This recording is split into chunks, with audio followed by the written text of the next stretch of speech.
नमस्कार दोस्तों, मेरा नाम प्रदीप राघव है। दोस्तों, आजकल इतना बुरा समय चल रहा है कोरोना को लेकर। आप न्यूज़ चैनल खोलो तो कोरोना की न्यूज़, आप सोशल मीडिया ओपन करो तो कोरोना की न्यूज़। चारों तरफ कोरोना के पेशेंटों को लेकर एक इतना बड़ा कहर इस दुनिया पे आया हुआ है, जिससे बहुत से परिवार बर्बाद हो गए।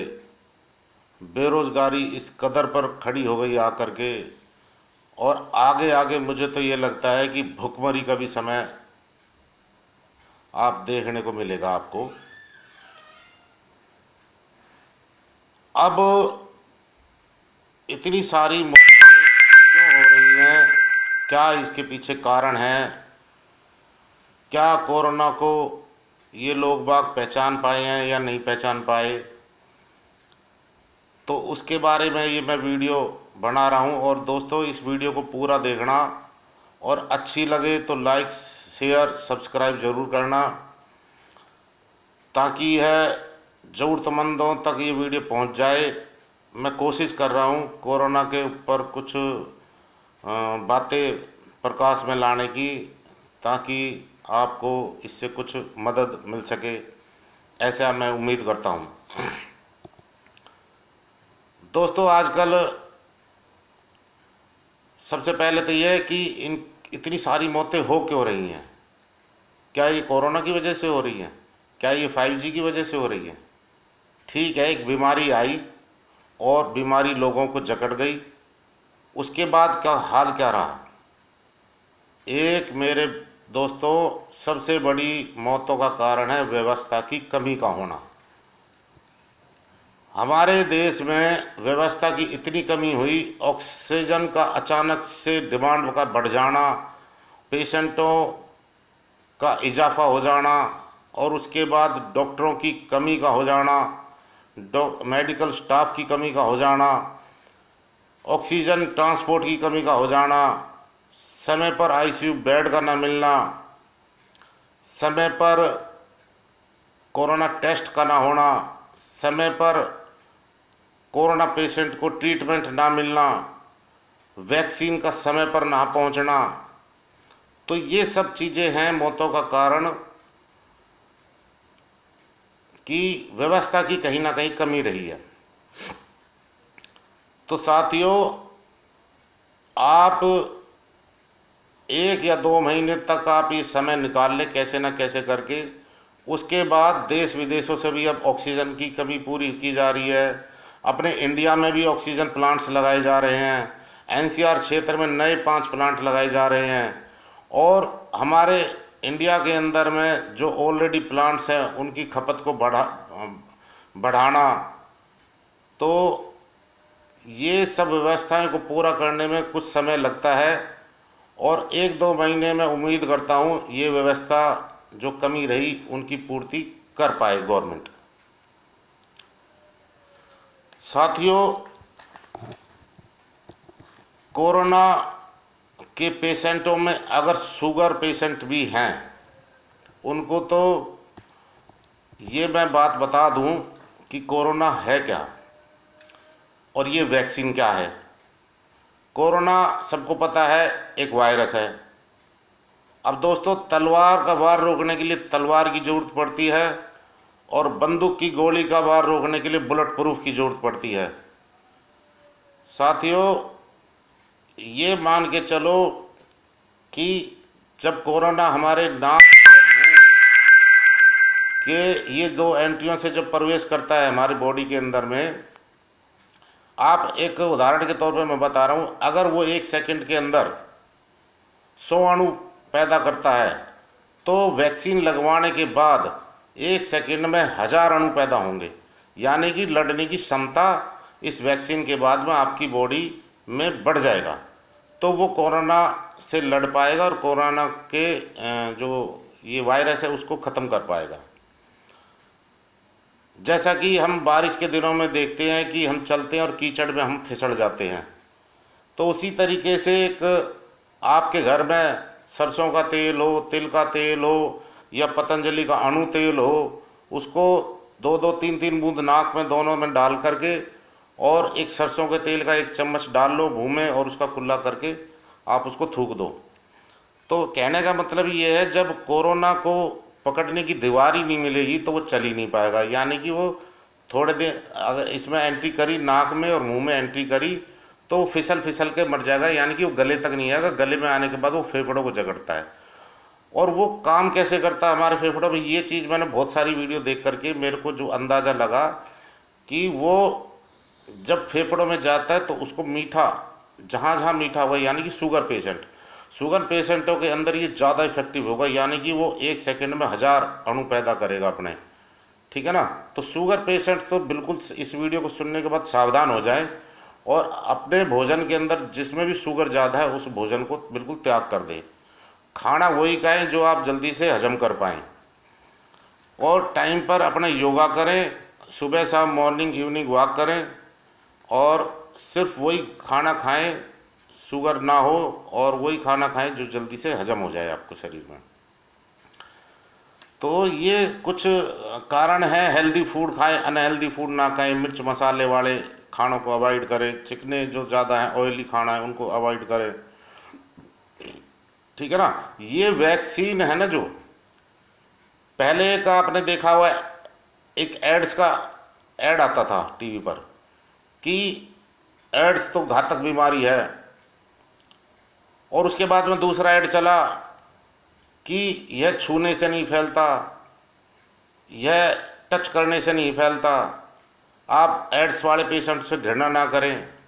एड्स के बचाव के लिए आपको पता है सेफ्टी, तो इसी कारण वो सुरक्षा कवच का काम किया।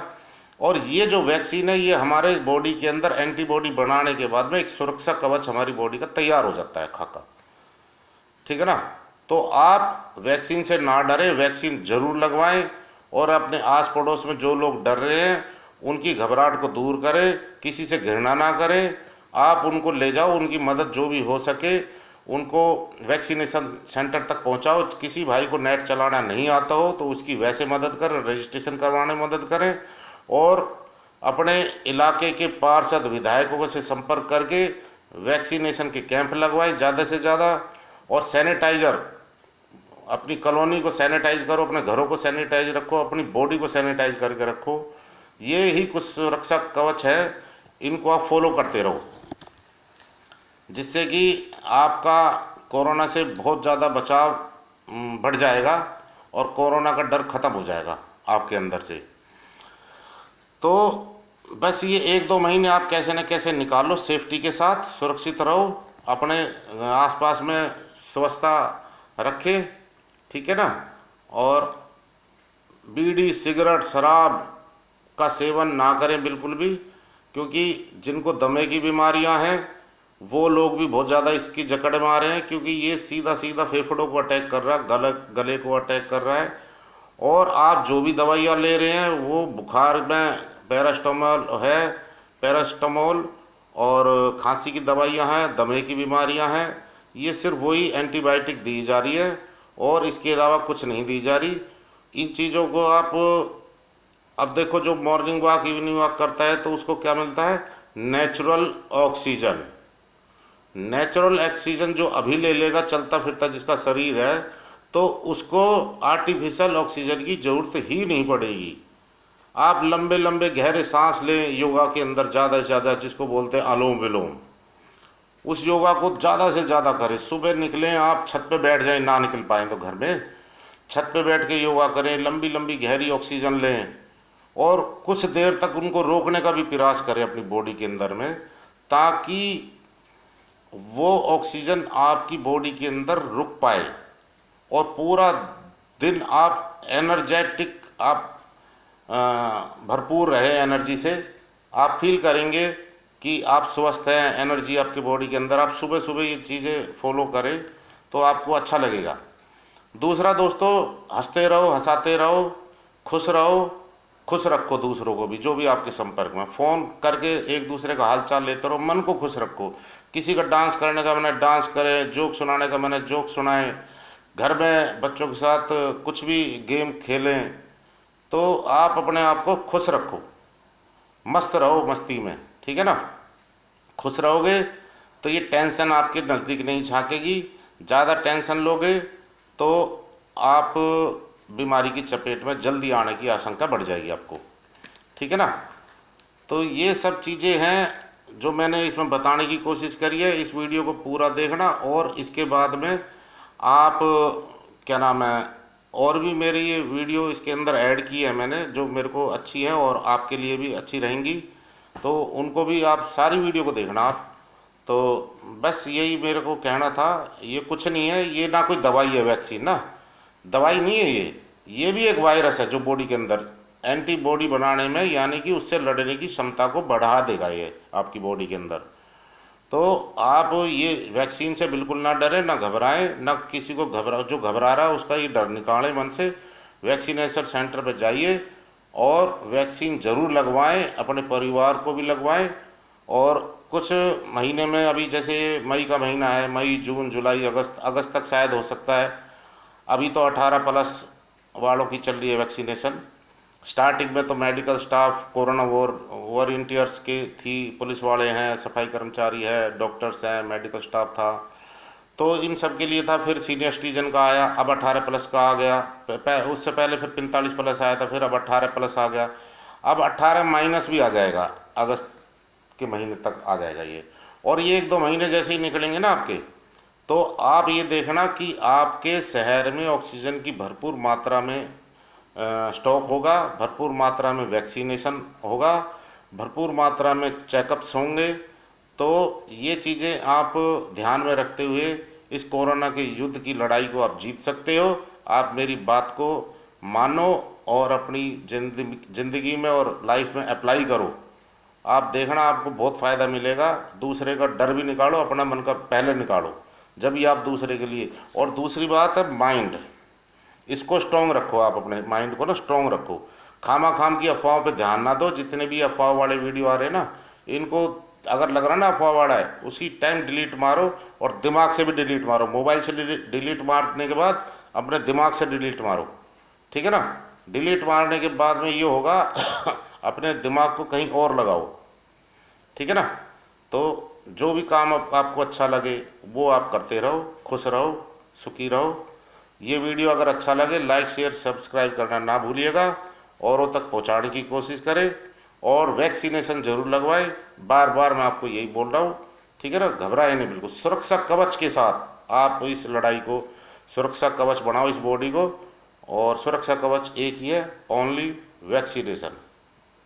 शरीर में डाला जाता है और वो वायरस जो है एंटीबॉडीज पैदा करता है और वो एंटीबॉडीज हमारे इम्यून सिस्टम में चली जाती है। मींस उस एंटीबॉडीज की स्कैन कॉपी हमारे इम्यून सिस्टम के अंदर होती है। जैसे ही हमारे अंदर वायरस आता है तो हमारा इम्यून सिस्टम उसको पहचान कर और उसको मार देता है। दोस्तों, अब सवाल ये आता है, क्या ये एंटीबॉडीज केवल वैक्सीन के द्वारा ही मिलती है? क्या कोई और सोर्स नहीं है कि एंटीबॉडीज बनती कैसे है? तो दोस्तों, मैं आपको बताना चाहूँगा कि आज की डेट में आपको अपनी बॉडी ठीक करने से ज़्यादा अपने दिमाग को ठीक रखना है। आज आपको मेंटली टॉर्चर किया जा रहा है। आज आपको माइंड को ठीक रखना बहुत ज़रूरी है। अगर आपका माइंड स्ट्रांग नहीं है तो आप अपनी बॉडी को भी स्ट्रांग कभी नहीं कर सकते। आज बहुत ऐसे बॉडी बिल्डर होंगे, बहुत अच्छी बॉडी लिए हैं, लेकिन वो माइंड से स्ट्रांग नहीं है, इसलिए परेशान है और इसलिए इतना बीमार पड़ रहे हैं। तो एंटीबॉडीज पाने के लिए वैक्सीन के अलावा कुछ और सोर्सेज है जो मैं आपको बताता हूँ। उसको आजमा के देखिए कैसे आपके इम्यून सिस्टम में एंटीबॉडीज बनती है। दोस्तों, जब आपके किसी प्यारे से दोस्त का फोन आ जाए ना और वो गाली दे के आपसे बात करे कि तू है कहाँ आजकल, तब बनती है एंटीबॉडीज आपके अंदर। वो जो खुशी आपके अंदर आती है उससे बनती है एंटीबॉडीज। जब कोई वैसी वीडियो देख रहे हो फनी सी प्यारी सी जो आपको बहुत अच्छी लग रही है और आप खूब ठाके ला के हंस रहे हो और बहुत मजा आ रहा है अंदर से, तब बनती है ये एंटीबॉडीज। जब आप बहुत परेशान हो, बहुत स्ट्रेस में हो, टेंशन में हो और फिर कोई दोस्त आके आपको बोलता है अरे यार टेंशन छोड़ मैं हूं ना, तब बनती हैं ये एंटीबॉडीज। जब आप पूरे मूड में हो और आपको गाना भी नहीं आता, डांस भी नहीं आता, उसके बावजूद भी आप ऊट पटांग डांस कर रहे हो, आप ऊट पटांग गाने गा रहे हो, तब बनती हैं ये एंटीबॉडीज। जब आप बहुत परेशान हो घर में और आपका पार्टनर आके आपको हाथ पकड़ के बोले कि टेंशन लेने की जरूरत नहीं है, हम दोनों मिलकर इस प्रॉब्लम को सॉर्ट आउट कर लेंगे, तब बनती हैं ये एंटीबॉडीज। जब आपका कोई दोस्त फोन करके आपको जोक सुनाए और आप दोनों हंसते हंसते लोटपोट हो जाए, तब बनती हैं ये एंटीबॉडीज़। जब आपके प्यारे प्यारे बच्चे आपको मम्मी मम्मी पापा पापा चिल्लाते चिल्लाते आपसे बंदर के बच्चों की तरह चिपट जाए और छोड़े ना, तो ये जो एंटीबॉडीज़ बनाता है ना, ये इतनी ज़बरदस्त एंटीबॉडीज़ है कि आप किसी भी दुख से, किसी भी परेशानी से ज़बरदस्त लड़ाई और लोहा ले सकते हो। फिलहाल दोस्तों, आपको इन एंटीबॉडीज़ की ज़रूरत है। आज का जो माहौल चल रहा है, यहाँ पर बॉडी से ज़्यादा आप आपके माइंड को स्ट्रॉन्ग करना। हेलो, मेरा नाम डॉक्टर ज्योत्सना वर्मा है। मैं सीनियर लिवर ट्रांसप्लांट कंसल्टेंट हूँ और मैं हेल्थ और फिटनेस कंसल्टेंट भी हूँ।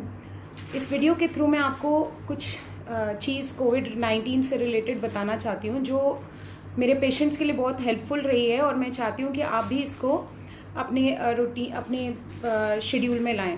देखिए, एक सिंपल सी बात है लाइफ की। जब हम अपने दुश्मन को पहचान लेते हैं और हम उसकी चाल को समझ जाते हैं, तो उस दुश्मन को हराना हमारे लिए बड़ा आसान हो जाता है। यहाँ हमारे दुश्मन का नाम है नोवेल कोरोना वायरस या फिर कोविड-19। इसका नाम भी पता लग चुका है हमें और इसकी चाल भी पता लग चुकी है। इसकी चाल ये है कि लंग्स के अंदर इन्फ्लामेशन कॉज करता है, जिसकी वजह से सीवियर अस्थमा आपको हो जाता है। अब इन्फ्लामेशन कॉज करता है, इन्फ्लामेशन कॉज करने के लिए आपके मार्कर्स कराए जा रहे हैं, CRP और IL-6। ये दोनों इन्फ्लामेटरी मार्कर्स हैं जो लोग देखकर, जो बड़े हुए देखकर लोग और ज़्यादा घबरा रहे हैं। देखिए, बॉडी में इन्फ्लामेशन कॉज करने का एक ही कारण होता है, ग्लूकोज की डाइट में आपकी प्रेजेंट होना। आपने कोई भी ऐसा खाना नहीं खाना है जो आपकी बॉडी में जाकर ग्लूकोज में कन्वर्ट होता है। कोई भी माइक्रो ऑर्गेनिज्म, चाहे वो वायरस हो, फंगस हो या बैक्टीरिया हो, ये सिर्फ और सिर्फ ग्लूकोज पे आपकी बॉडी में फ्लरिश करते हैं। इनका खाना है वो ग्लूकोज है। इन शॉर्ट मैं आपको समझा रही हूँ एकदम लेमन लैंग्वेज में कि इनका खाना ग्लूकोज है। अगर आप कोई भी ग्लूकोज का सोर्स अपनी बॉडी में डालना बंद कर देंगे तो ये वायरस आपकी बॉडी में 4 दिन से ज़्यादा नहीं टिक पाएगा, ये खुद ही मर जाएगा। और आपकी बॉडी में इसके साथ साथ इम्यूनोग्लोबुलिन्स का होना भी ज़रूरी है। इम्यूनोग्लोबुलिन्स वो चीज़ है जो हमारी बॉडी में इम्यूनिटी बढ़ाते हैं, और ये बनते किससे हैं? इम्यूनोग्लोबुलिन्स बनते हैं आपकी प्रोटीन डाइट से। तो आप टिप्स ध्यान से सुन लीजिए। सबसे पहली टिप ये है कि जैसे ही पहला लक्षण आपको आए, सबसे पहले आपने रोटी, दाल, चावल यानी कि अनाज से बनी हुई कोई भी चीज़ खाना बंद कर देना है। आपने फ्रूट्स भी खाना बंद कर देना है, डायरेक्ट दूध भी पीना बंद कर देना है, जूसेस पीना बंद कर देना है, क्योंकि ये सब चीज़ें अंदर जाकर ग्लूकोज में कन्वर्ट हो रही हैं। और आप सोच रहे होंगे कि फिर खाना क्या है? खाना है आपको प्रोटीन के सोर्सेज, जैसे कि अंडा, पनीर और बाकी चिकन वगैरह भी आप खा सकते हैं। साथ ही साथ अब इनसे आपको टॉयलेट की प्रॉब्लम हो जाएगी, कॉन्स्टिपेशन हो जाती है, तो आपको सैलेड्स खाने हैं, आपको दही खानी है, सारी हरी सब्जियां आपको खानी है। अवॉइड करनी है ज़मीन के नीचे उगने वाली सब्जियां, जिसको हम फलाहार बोलते हैं, जिसके अंदर फ्रक्टोज का कंटेंट ज़्यादा होता है, जैसे आलू, कचालू, चुकंदर, जिमीकंद, जो ज़मीन के नीचे उगते हैं, गाजर, ये चीज़ें बिल्कुल नहीं खानी है। चुकंदर बिल्कुल नहीं खाना है। लोग चुकंदर का जूस बना कर पी रहे हैं और वही लोग हॉस्पिटल तक पहुंच रहे हैं, क्योंकि वो अपने लिए नहीं कर रहे हैं ये सब, वो उस वायरस को फीड कर रहे हैं, अपने अंदर ग्लूकोज के सोर्सेज डालकर वायरस को फीड कर रहे हैं।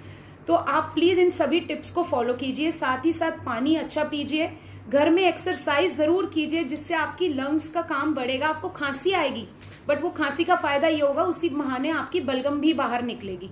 तो ये भी आपने ध्यान रखना है इस टिप का भी।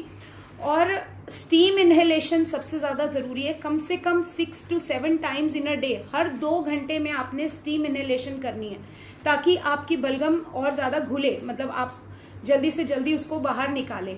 और कभी भी ऐसे छाती मोड़ के नहीं बैठना है, हमेशा चौड़ी छाती करके बैठना है, ताकि आपकी लंग्स जो हैं वो उसकी कैपेसिटी बढ़ी रहे।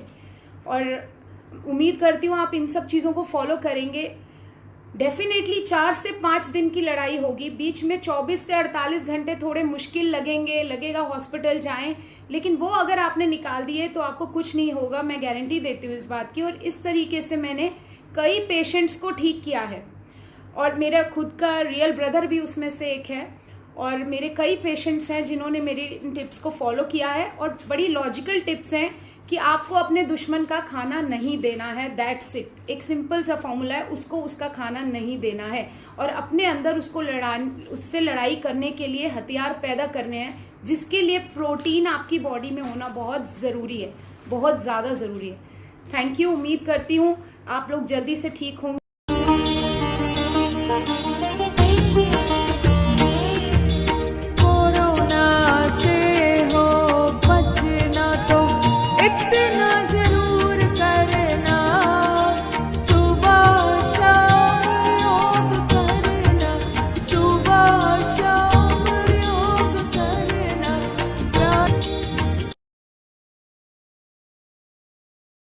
उसी को साथ ले जाना होगा। वैक्सीन के कितने डोज होंगे और कितने दिनों के अंतर पर इन्हें लेना होगा? दोनों वैक्सीन के 2-2 डोजेस दिए जाएंगे। कोविशील्ड के पहले और दूसरे डोज के बीच 4 से 8 हफ्तों का, तो वहीं कोवैक्सीन के दोनों डोजेस के बीच 4 से 6 हफ्तों का फासला रहेगा। क्या दोनों डोजेस के लिए अलग अलग रजिस्ट्रेशन कराना पड़ेगा? नहीं, दोनों डोजेस के लिए एक बार ही रजिस्ट्रेशन कराना होगा। कोवैक्सीन और कोविशील्ड में बेहतर वैक्सीन कौन सी है? क्लिनिकल ट्रायल्स में दोनों ही वैक्सीन वायरस को रोकने में कारगर पाई गई हैं, इसीलिए दोनों ही वैक्सीन बेहतर हैं। क्या मैं दोनों वैक्सीन में से कोई भी वैक्सीन कभी भी लगवा सकता हूं अपने मन से? नहीं, ये इस पर निर्भर करता है कि आप जिस वैक्सीनेशन सेंटर पर जाएंगे वहाँ कौन सी वैक्सीन अवेलेबल है। मुझे पहले कोरोना हुआ था, अब मैं बिल्कुल पूरी तरीके से ठीक हूँ। क्या अभी भी मुझको वैक्सीन की जरूरत है? बिल्कुल, कोरोना के कई मामले रीइंफेक्शन के हैं, इसलिए आप रिकवर हो गए हों तब भी वैक्सीन लगवाएं। किन्हें वैक्सीन नहीं लगवानी चाहिए? प्रेग्नेंट महिलाएं, स्तनपान करा रही महिलाएं, कोरोना मरीज या किसी भी गंभीर बीमारी से पीड़ित व्यक्ति वैक्सीन न लगवाएं। मैंने पहला डोज कोवैक्सीन का लगवाया, दूसरा कोविशील्ड का लगवा सकता हूँ? बिल्कुल नहीं, आप पहला डोज जिस भी वैक्सीन का लगवा रहे हैं, दूसरा डोज भी उसी वैक्सीन का लगवाएं। क्या वैक्सीन लगवाने के बाद भी मास्क लगाना पड़ेगा? बिल्कुल, वैक्सीन लगवाने के बाद भी पहले की तरह ही सावधानी बरतना जरूरी है। शरीर में एंटीबॉडी बनना कब शुरू होगी? वैक्सीन के दोनों डोजेस लेने के 2 से 3 हफ्तों के भीतर शरीर में एंटीबॉडीज बनना शुरू हो जाती हैं। वैक्सीन लगने के बाद किस तरीके लक्षण दिख सकते हैं? जिस जगह वैक्सीन लगाई गई वहां हल्का दर्द, सिर दर्द, बुखार, चिड़चिड़ापन, चक्कर आना जैसे लक्षण दिख सकते हैं। ऐसा होने पर डॉक्टर की सलाह से दवा ले सकते हैं। क्या वैक्सीन लगाने के बाद भी कोरोना हो सकता है? वैक्सीन कोरोना से बचाव की 100% गारंटी नहीं देती है, लेकिन कोरोना से लड़ने में आपकी शक्ति जरूर बढ़ा देती है। वैक्सीन से पीरियड्स पर कोई असर तो नहीं पड़ेगा? नहीं, पीरियड्स एक पूरी तरह से नेचुरल प्रक्रिया है। वैक्सीन का इससे कोई लेना देना नहीं है। वैक्सीन की कीमत कितनी है? सरकारी वैक्सीनेशन सेंटर में दोनों ही वैक्सीन मुफ्त में लगाई जा रही हैं। प्राइवेट अस्पतालों में आपको वैक्सीन के एक डोज के लिए 250 रुपए देने होंगे। तो उम्मीद है वैक्सीनेशन को लेकर सभी सवालों के जवाब आपको मिल गए होंगे। तो जल्द से जल्द वैक्सीन लगवाएं और कोरोना को हराएं।